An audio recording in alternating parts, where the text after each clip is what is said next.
कोई फ़ोन तो नहीं आया? नहीं साहब जी, फ़ोन तो कोई नहीं आया। कहीं ऐसा तो नहीं कि बेल ऑफ थी और तुम्हें आवाज़ ना सुनाई दी हो? नहीं साहब जी, अब ये गलती नहीं होगी। होनी भी नहीं चाहिए। मालूम है ना, सिर्फ पहली गलती माफ़ करता हूँ मैं। जी साहब जी।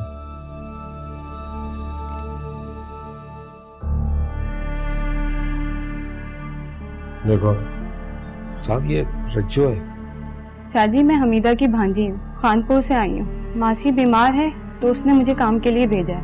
सारा काम समझा दिया है, आपको कोई शिकायत नहीं होगी। पूछा मैंने तुमसे, जितना पूछा जाए उतना ही जवाब देते हैं। ये नहीं समझाया मासी ने? सॉरी शाहजी, नेक्स्ट टाइम ऐसा नहीं होगा। कितना पढ़ी हो? जी, इंटर किया है। ठीक है, जाओ।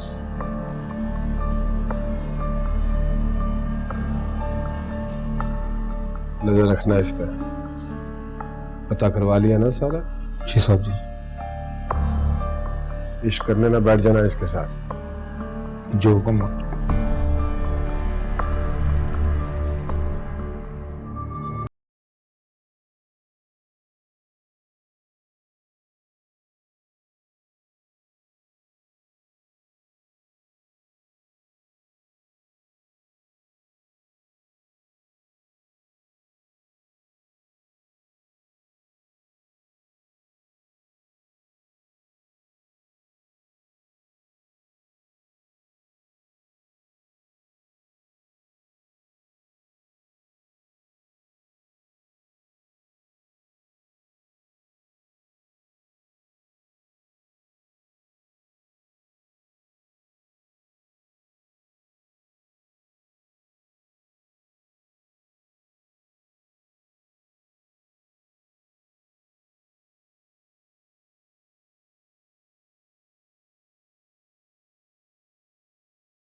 वाह शाहजी वाह, क्या बंगला बनाया आपने। मुझे लगता है इलाके का टॉप का बंगला है आपका। माशाल्लाह, करोड़ों रुपए तो आपने लकड़ी के काम पे लगा दिया है। आइए आइए, और सुनाइए शाहजी। बिल्कुल ठीक। आप बताइए, तबीयत बखैर है? बस जी रहे हैं आपकी दुआओं में। चीज़ों और इंसानों की बहुत पहचान है मुझे। दूर से कीमत का अंदाजा लगा लेता हूँ। लेकिन शाहजी, कभी कभी मिस कैलकुलेशन तो ज़रूर हो जाती होगी। बहुत कम। परसों 4 बजे करीब आप कहीं बाहर गए थे? परसों?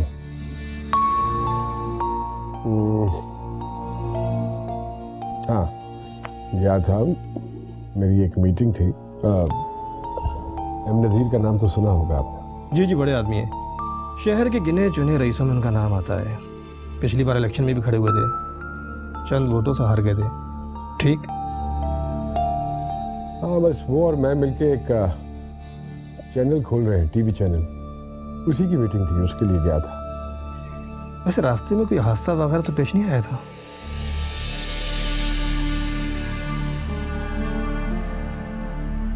हाँ हाँ हाँ हाँ, जब मैं जा रहा था मीटिंग के लिए तो अचानक से एक लड़का भागकर मेरी गाड़ी के सामने आ गया था। खैर, मैंने तो अपनी तरफ से बचाने की भरपूर कोशिश की, लेकिन फिर भी शायद हल्का सा टकराया है वो मेरी गाड़ी से। रुक नहीं पाया क्योंकि मीटिंग में पहुंचना था। कोई मसला? जी मसला है, और मसला मज़ीद बढ़ भी सकता है। क्या मतलब बढ़ भी सकता है? अगर जख्मी हो गया है तो फिक्र करने की बात नहीं है। मैं बड़े से बड़े हॉस्पिटल में उसका इलाज करवा दूंगा। गो के इस सारी सिचुएशन में कसूर मेरा नहीं है, वो तो खुद आया भाग के आगे। नहीं शाहजी, अब उसे इलाज की ज़रूरत नहीं है। वो लड़का मर चुका है, और मुश्किल ये है कि आपकी गाड़ी का नंबर वहाँ किसी ने नोट कर लिया है, और जब मैंने पता किया तो आपका नाम सामने आया। अब मरासिम पुराने हैं तो इसलिए मैं बताने चला आया।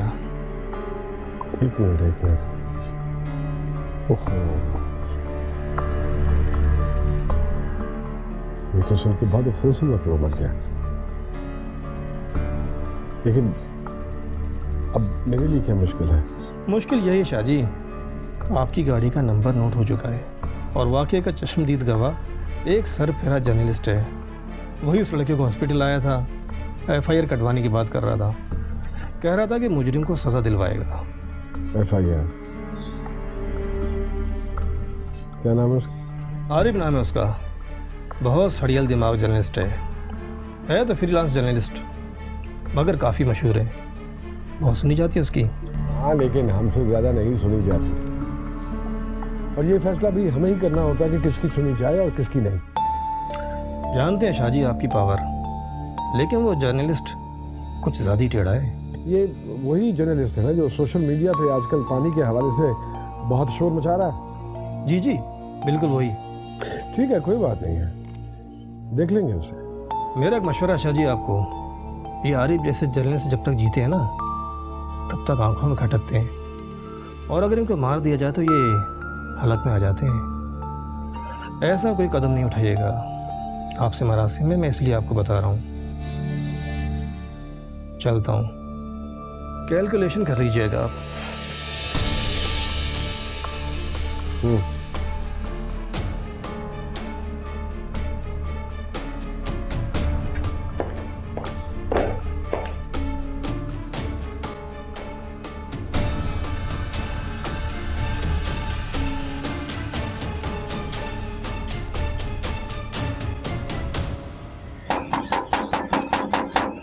अरे कौन है? आ रहे हैं भाई।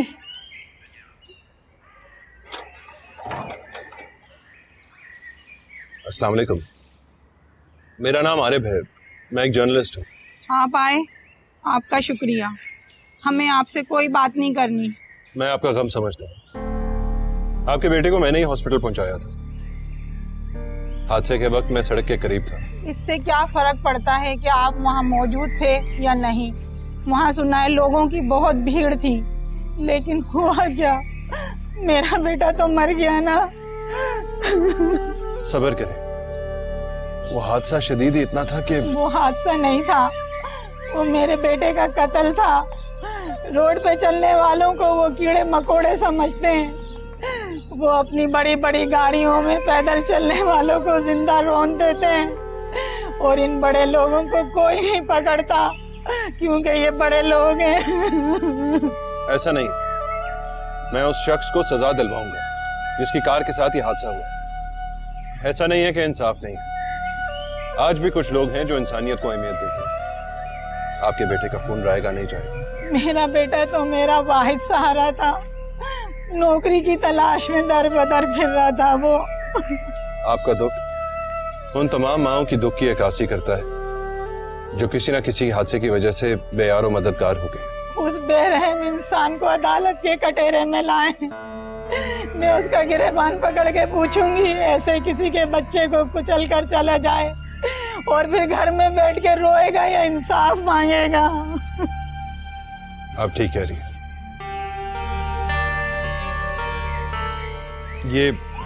ये कुछ पैसे हैं, आपके काम आएंगे, बेटा समझ के रख लीजिए। और ये मेरा कार्ड है, अगर जरूरत पड़े तो मुझे फोन भी कर सकते हैं। इसकी जरूरत नहीं है मुझे, अल्लाह कोई रास्ता निकाल देगा। मुझे पैसे की जरूरत नहीं है, मुझे इंसाफ चाहिए। आप ऐसा ना सोचें, इंसाफ मुंसिफों से मिलता है और मुंसिफ अभी जिंदा है। अपना ख्याल रखिए, खुदा हाफिज। अल्लाह रे।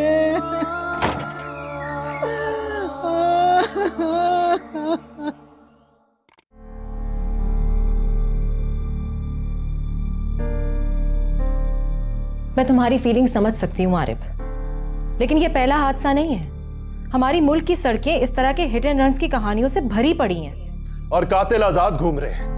वाह, क्या अंधेर नगरी है, कसम से। यही हकीकत है। लेकिन मैं लड़ूंगा, उस बच्चे के कातिल को इंसाफ के कटहरे में लाने के लिए मैं लड़ूंगा। उसकी तड़पती मां को इंसाफ दिलवाने के लिए। किस किस से तन्हा लड़ोगे तुम?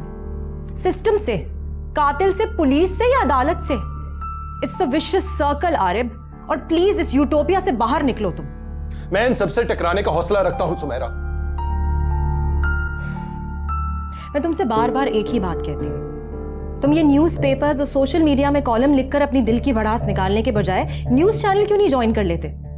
तुम्हें पता है इस न्यूज चैनल्स के एंकर्स के पास कितनी ताकत होती है?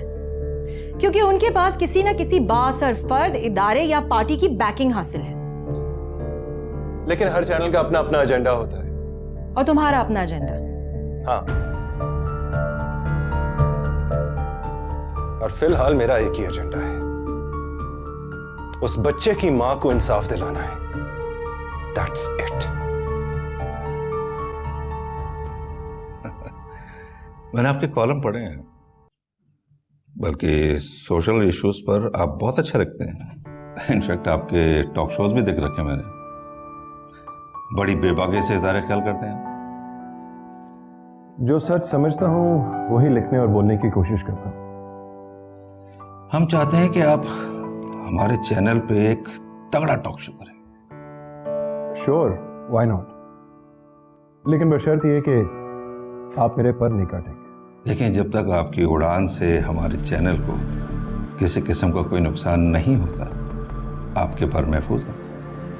आपको फिक्र करने की ज़रूरत नहीं है। मैं सिर्फ रेटिंग्स बढ़ाने के लिए सनसनी नहीं फैलाऊंगा, बल्कि कभी भी बगैर बुनियाद और बगैर सबूत के बात नहीं करूंगा। देखिए, हमारे मुल्क में बहुत सारे अफराद के वेस्टेड इंटरेस्ट हैं।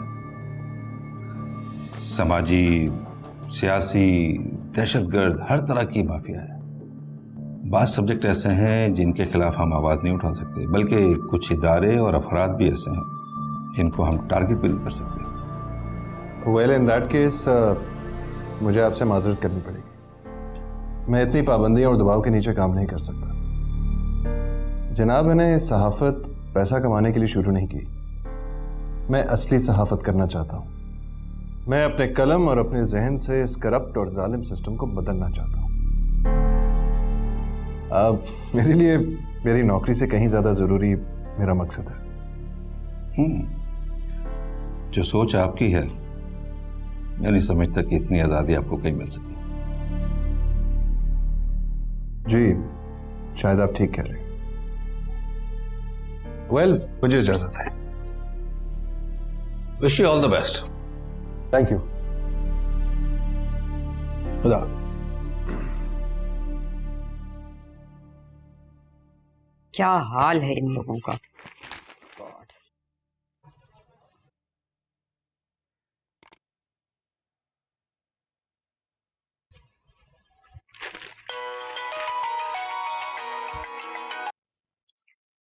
हाँ, आरिफ बोल रहा हूँ। जी, आपका नाम मेरी कॉलर आईडी पे आता है। क्या कर रही हैं? कुछ नहीं, बस काम से पैकअप कर रही थी, घर जाने का इरादा है। अगर आपके पास कुछ टाइम है तो मैं आपको पिक कर लूँ? वैसे कुछ डिस्टर्ब लग रहे हैं, क्या बात है? सब खैरियत? हाँ, आके बताता हूँ। ओके।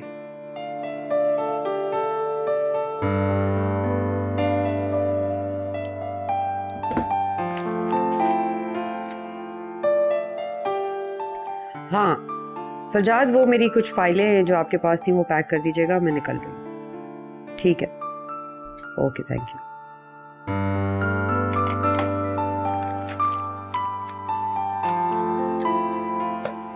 पता नहीं अचानक तुम्हें आज इस तरह क्यों बुला लिया। क्या मतलब?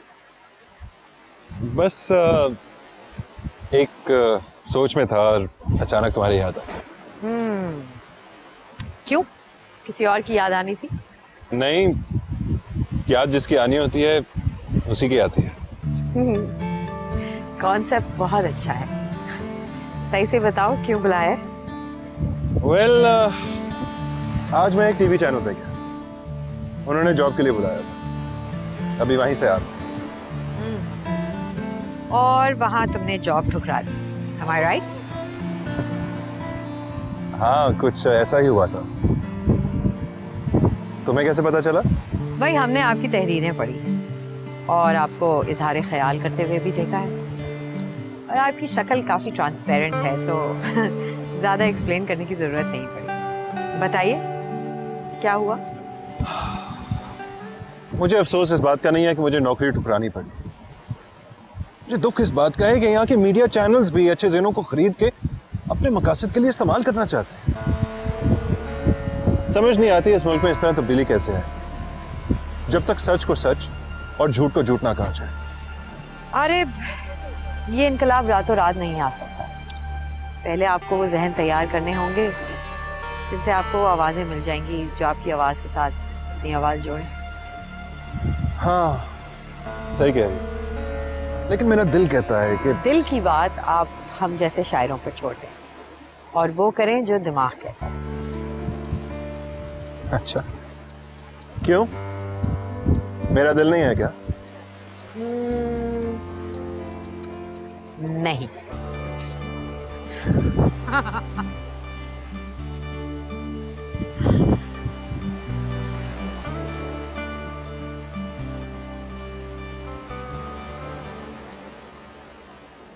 आरिफ, अपने और तुम्हारे ताल्लुक को मैं क्या नाम दूं? हमसे वापस में कजिन है, बचपन के साथी हैं, ये दोस्ती का रिश्ता है या महज लाइकिंग का? इन्फैचुएशन है या फिर मोहब्बत? दिल हमेशा से तुम्हारी तरफ खिंचता है। मैंने तुम्हारे सिवा किसी और मर्द के बारे में कभी सोचा भी नहीं है। मैं नहीं जानती कि तुम मेरे बारे में किस अंदाज से सोचते हो। आलिया कहती है कि अगर तुम पहल ना करो तो मुझे पहल कर देनी चाहिए, क्योंकि जंग और मोहब्बत में सब जायज है। मगर एक लड़की की ईगो भी तो कोई चीज है ना।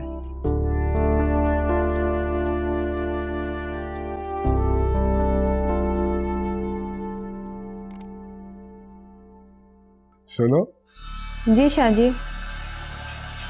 मैं देख रहा हूँ कि बहुत दिल लगाकर काम करने लगी हो। हाँ, और मैं खुश हुआ हूँ इस बात से। जो मुलाजिम दिल लगाकर काम करते हैं मुझे बहुत पसंद है वो। मेहरबानी शाहजी, हम तो नौकर हैं, आपको काम पसंद आया तो अच्छी बात है। नहीं, तुम्हारा काम भी अच्छा है और माशाल्लाह तुम भी बहुत अच्छी हो। बस वो मैं अब घर के बाकी के मुलाजिमों को कह दूंगा कि मेरे कमरे का जितना भी काम है वो सिर्फ तुम करोगे। ठीक है? ठीक है शाहजी, आज से मैं आपके कमरे का बहुत ख्याल रखूंगी। नहीं, वो तो मुझे मालूम है, और हम भी तुम्हारा बहुत ख्याल रखेंगे, लेकिन ये बात किसी से कहनी नहीं है। समझ गए? जी शाहजी। चलो जाओ।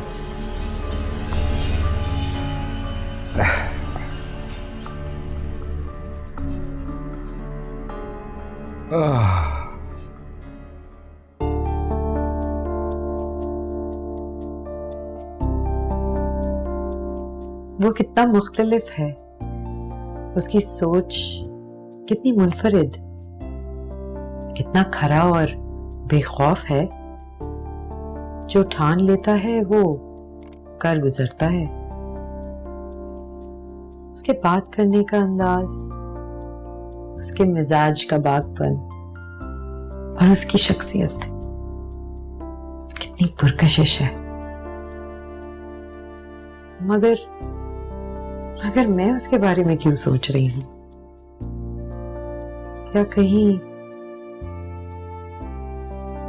क्या मुझे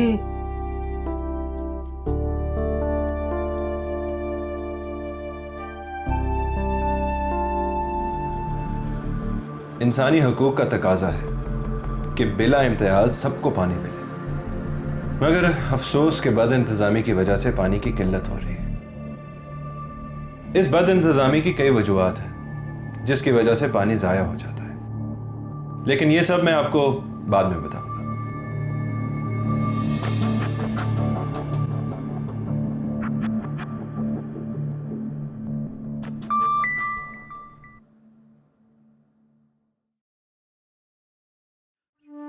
जिंदगी के बारे में लोग जो भी कहते हैं, आदमी के बारे में लोग कुछ भी कहते हों, मैंने इतना समझा है, मैंने इतना जाना है, जिंदगी गुलाबों की दिलनशी माला है। आदमी मोहब्बत का खुशनुमा उजाला है।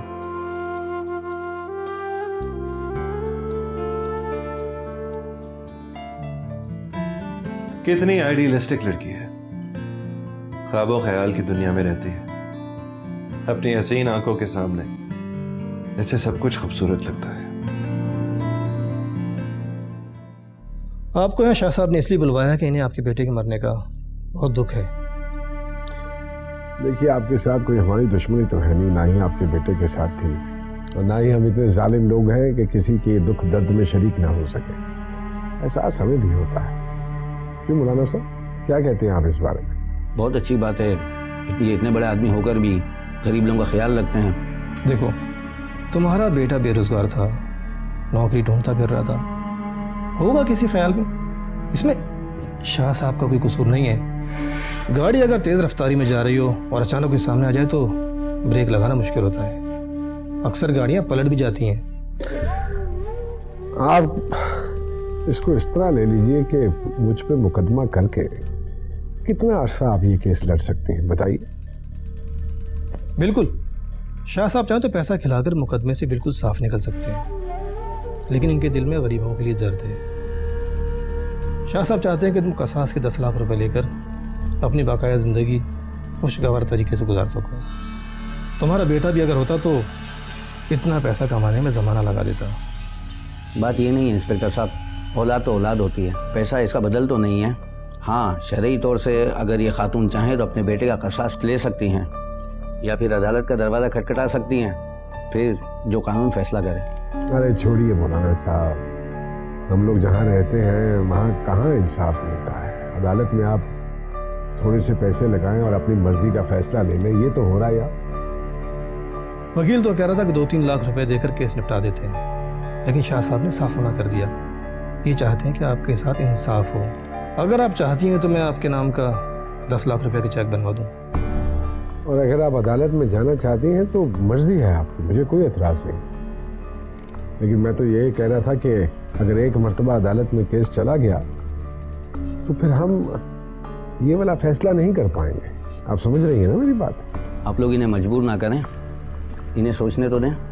देखिए मौलाना साहब, मैंने आपको इसलिए बुलाया है कि आप हक सच की बात कर सकें, समझाएं इन्हें। जी बहन, बताएं क्या फैसला है फिर आपका? जैसे आप चाहें, मुझे मंजूर है। मैं तो बहुत कमज़ोर औरत हूँ, मैं कहाँ वो हालात का मुकाबला कर सकती हूँ। कोई दामन छुड़ाता है जंजीर से, कोई लड़ता है अपनी ही तकदीर से। दिन बदलने की हर एक को आस है, जिंदगी प्यास है। मन प्यासा यहाँ, जिंदगी प्यास है।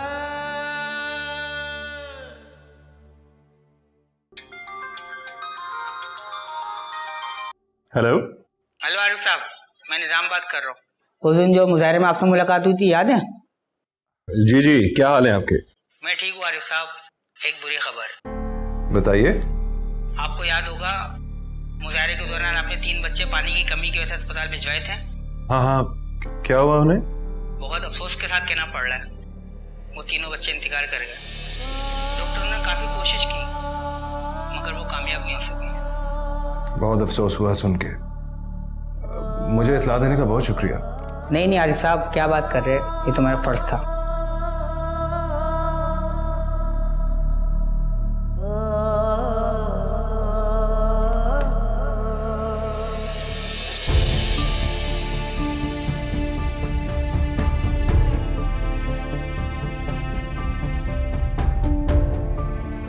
किस बेहिश समाज का हिस्सा है हम? सोए हुए जहन और नीम मुर्दा सोचों से भरता जा रहा है ये माशरा। कोई आवाज नहीं उठती बेजमीरों के खिलाफ जो हमारे माशरे को घुन की तरह चाट रहे हैं। अब मुझे अपनी आवाज बुलंद करनी होगी। मैं लिखूंगा आर्टिकल। असल में बात ये है बेटा कि गोके अल्लाह का दिया हमारे पास सब कुछ है, लेकिन तुम्हारे अब्बू चाहते हैं कि तुम्हारी शादी बहुत धूमधाम से हो और ऐसे घराने में जहाँ तुम्हारे नाज नखरे उठाए जाएं। धूमधाम से क्यों? हजारों लड़कियां ऐसी हैं जिनकी शादी सादगी से होती है, तो मैं कौन सी अनोखी हूँ। और जहाँ तक रही बात नखरे उठाने की, तो आजकल किसके पास टाइम है नाज नखरे उठाने का। बेटा, जिस तरह लोग नफरत के आदी होते हैं, इसी तरह कुछ लोग मोहब्बत के भी आदी होते हैं। कि दुनिया दोनों तरह के लोगों से भरी पड़ी है, पर आजकल तो बेटी की शादी एक जुआ हो गई है। पता नहीं चलता कौन हारेगा कौन जीतेगा। अब्बा, यही सोच तो लोगों को बदलने नहीं देती। ससुराल वाले लड़की के जहेज को अपना हक समझते हैं। कुछ भी समझे बेटी, लड़की जहेज के बगैर अधूरी समझी जाती है, और लड़का जहेज लेकर खुद को मुकम्मल समझता है। आप लोग मेरी शादी की इतनी फिक्र ना करें। जरूरी है कि मेरी अभी शादी हो? बेटा, शादी तो होनी है ना, आज या कुछ दिन बाद। अब बेटा, हमारे सामने कोई जहेज के मसाइल तो है नहीं। हम तो चाहते हैं कि तुम्हारे मिजाज के मुताबिक रिश्ता मिल जाए। मिजाज तो सबके अलग अलग होते हैं अब्बा, बस एक दूसरे की मोहब्बत में ही खुद को बदला जाता है। बहुत अच्छी बात की बेटा तुमने। आजकल लोग खुद नहीं बदलते, दूसरों को बदलना चाहते हैं। लेकिन मैं चाहता हूं कि मेरी बेटी जिस घर में जाए, वहां जिंदगी का हर सुख पहले से मौजूद हो। लड़का अच्छा कमाता हो, जिम्मेदारियों के बोझ तेरे ना दबा हुआ हो।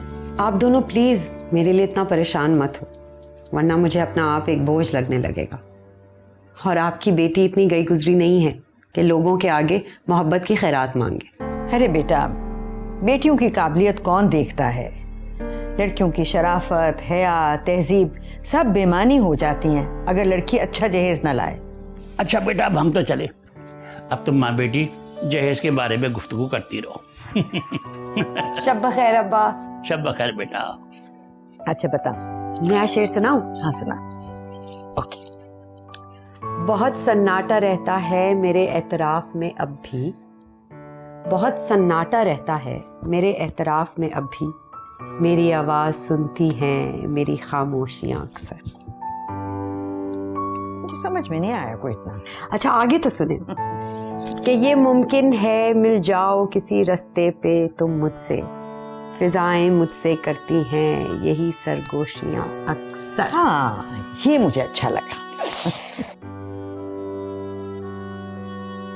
तो वो जो तस्वीर दिखाई थी सुबह में, अम्मा! मैंने अपने पढ़ने वालों से वादा किया था कि मैं पानी के करप्शन के हवाले से मजीद पहलुओं को सामने लाऊंगा और आप तक हकायक पहुंचाता रहूंगा, क्योंकि ये जुर्म ना सिर्फ मुल्क और कौम से बेवफाई है, बल्कि इंसानी हकूक की संगीन खिलाफ वर्जी है। तहकीकात के नतीजे में मुझे एक और स्कैंडल का पता चला है। एक शहर के गुंजान आबादी वाले इलाकों में पानी की शदीद किल्लत से हाहाकार मची। बिल्डर्स और माफिया उसके सरपरस्त हैं, जो भांजी मारकर बड़े बड़े पाइप्स के जरिए पानी का रुख अपने तामीराती प्रोजेक्ट्स की तरफ कर लेते हैं। मैं जानता हूं वो कौन है। मैं अवाम और आला हुकाम के सामने उन लोगों के नाम रख रहा हूं। इस करप्शन में मुलव्विस कुछ अफराद के बारे में मेरी तहकीक और तफ्तीश जारी है। उन नामों में जो नाम किसी न किसी हवाले से हर मामले से जुड़ा हो, वो नाम है ज़ीशान शाह का। मैं इंतज़ामिया से मुतालबा करता हूँ कि उन लोगों को कानून के कटहरे में लाया जाए।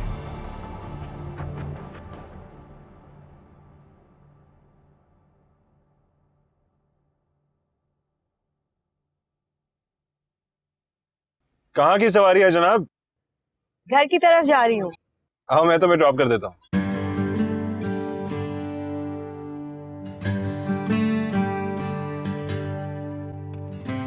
नवीन, अगर आपके पास टाइम हो तो उस मरूम बच्चे की माँ के पास चलें। एक्चुअली कल मैं केस दाखिल करा रहा हूँ, तो उनसे इजाजत तो लेनी होगी। हाँ, मेरे पास वक्त है, जा सकते। ओके।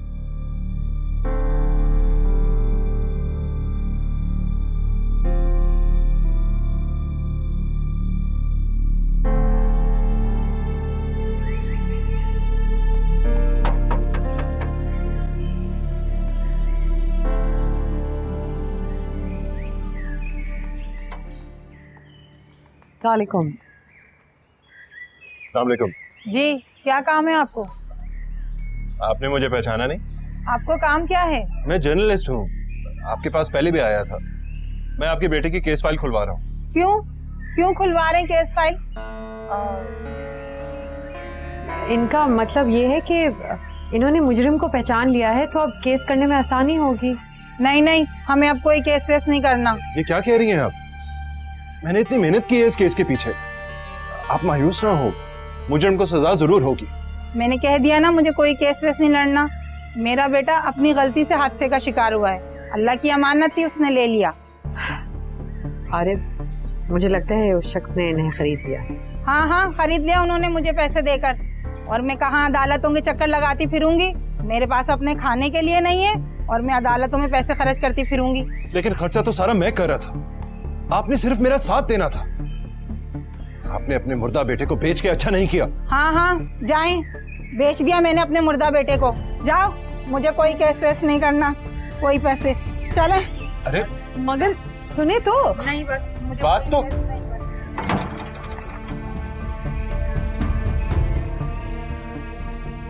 अजीब औरत है ये। अपने बेटे के कातिल को माफ कर दिया। माफ करने का हक तो वो रखती थी, क्या करें, एहसास ले लिया होगा उसने।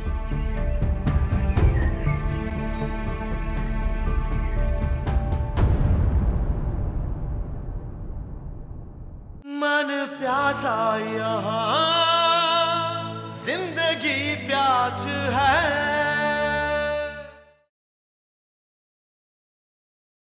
मन प्यासा यहाँ जिंदगी प्यास है।